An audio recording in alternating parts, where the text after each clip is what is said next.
Hi, I'm Robert Hurt. Thank you for tuning in to our monthly video address.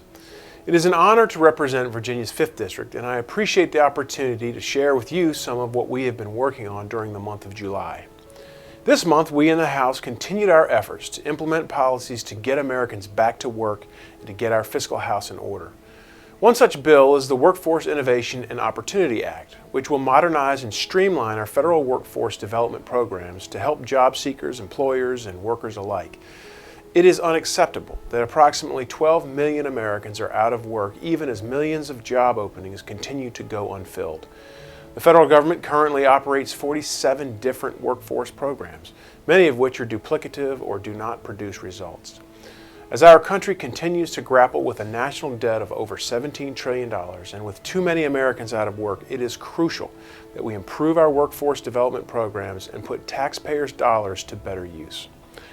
I am pleased to report that the Workforce Innovation and Opportunity Act passed the House with bipartisan support, was approved by the Senate, and was recently signed into law by the President. This month of July also marked the 4th anniversary of the passage of the Dodd-Frank Act, which was sold to the American people as a solution to the financial crisis of 2008. Unfortunately, however, we have seen that this law has done just the opposite by burdening our Main Street banks, credit unions, and their customers with extensive regulations which have contributed to slow economic growth and unnecessarily high unemployment throughout the country. In the aftermath of Dodd-Frank's implementation, I have worked with members of the Financial Services Committee on both sides of the aisle to examine what we can do to implement more common sense and effective policies to promote economic growth, increase capital access for small businesses and families, and protect consumers. I look forward to continuing to work on our committee to find bipartisan proposals to promote jobs in the 5th District of Virginia. Likewise, I'm pleased to report that the House and Senate have come together this week to pass legislation addressing the serious problems at the Department of Veteran Affairs. This bill will allow veterans who have experienced excessively long wait times to see physicians outside the VA system and address the severe mismanagement at the VA by allowing for easier removal of ineffective senior-level officials at the agency. These vital reforms are just the beginning of a long process needed to change the culture at the VA.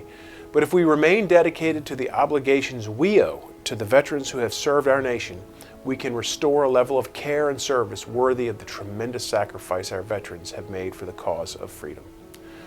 Finally, I was once again reminded of these great sacrifices earlier this month when I had the honor of attending a ceremony at the French Embassy in Washington in recognition of World War II veterans who received the French Legion of Honor, the highest decoration in France, for their service on D-Day. Captain John Lays of Charlottesville was awarded with the Legion of Honor for his role in liberating France from Nazi Germany occupation. During the war, Captain Lays was a commanding officer with a crew of 31 which landed hundreds of soldiers on Omaha Beach on D-Day. I extend my most sincere congratulations to Mr. Lays upon receiving this recognition for his bravery and service to our nation and the world. We are forever grateful for his service in the name of liberty. Once again, I thank you for the opportunity to represent the 5th District of Virginia in Congress, and I look forward to continuing our work to promote a brighter future for our children and grandchildren. As we close, I encourage you to sign up for updates at our website at hurt.house.gov and join the conversation on our social media pages. Thank you for tuning in to our monthly video address.